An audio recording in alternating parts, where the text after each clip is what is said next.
Rochester had a huge impact on my career afterwards, not just through the education, but through the sort of network of people I went to school with. So still to this day, that community is still my sort of foundational community.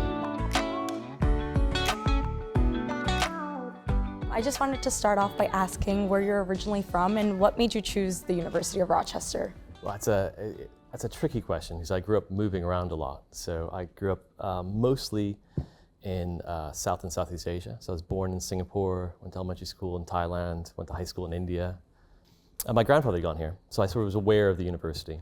And when they accepted me, I was like, I think that's where I want to go. So it sort of became it sort of happened organically, you know. That's great.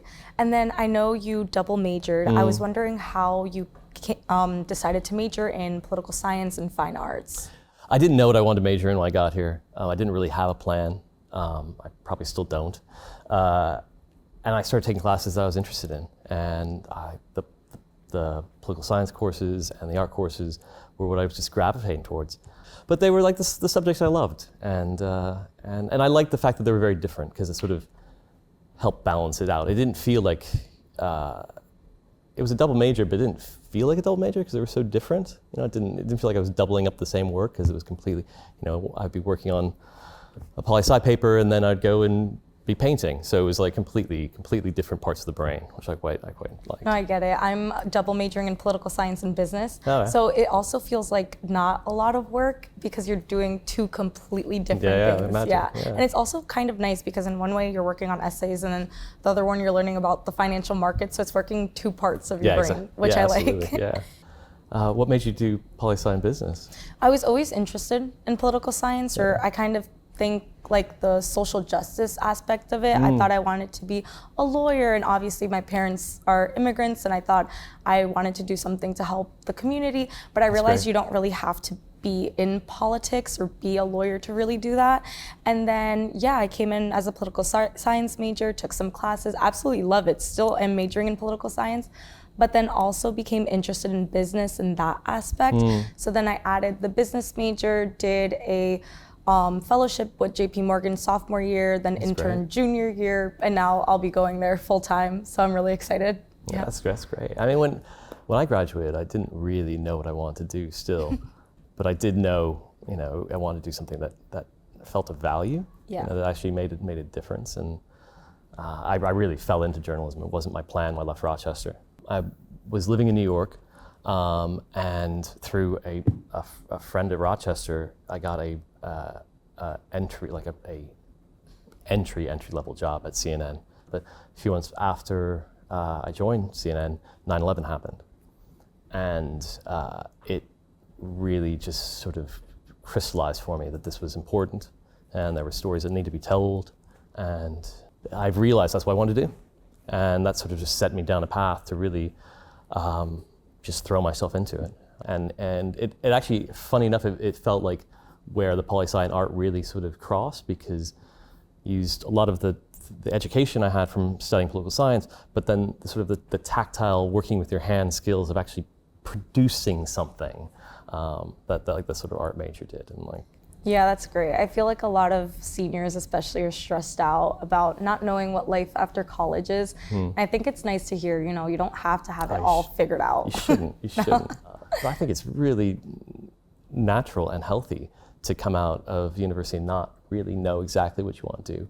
And Rochester had a huge impact on my career afterwards, not just through the education, but through the sort of network of people I went to school with. And I think don't underestimate the power of the mentors actually being your peers. And I think there's something about the time of your life when you're at university, where you're like learning what you're passionate about and really exploring yourself, and you form these friendships. And even though it's actually not that long of a time, you know, 4 years is not actually a big, in the grand scheme of things, looking back, it's a blimp. But for some reason, those relationships become like some of the most powerful ones in your life. And you know, the people I talk to who, when I really need help, the people who I rely on, my friends, they're almost all Rochester friends. So still to this day, that community is still my sort of foundational community. I would love to learn more about your current role and Sure. everything that you're doing. So I'm pretty new in my current role. I moved from the UK back to the US in September to join NPR. So I'm one of the managing editors at NPR, and my role is I'm called the managing editor for editorial review.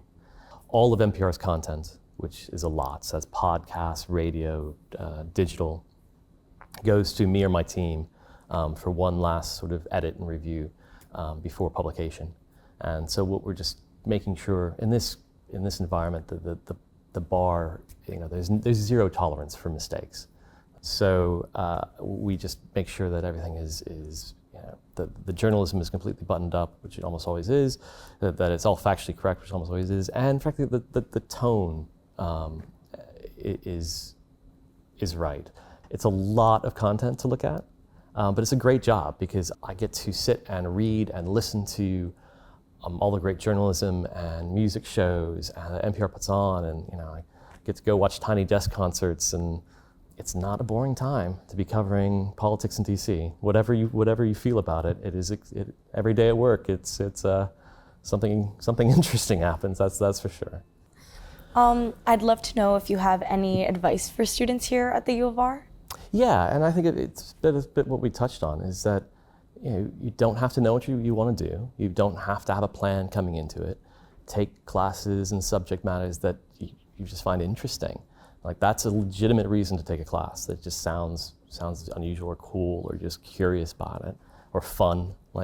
And these things can build organically. And then when you're done, you don't have to have a plan.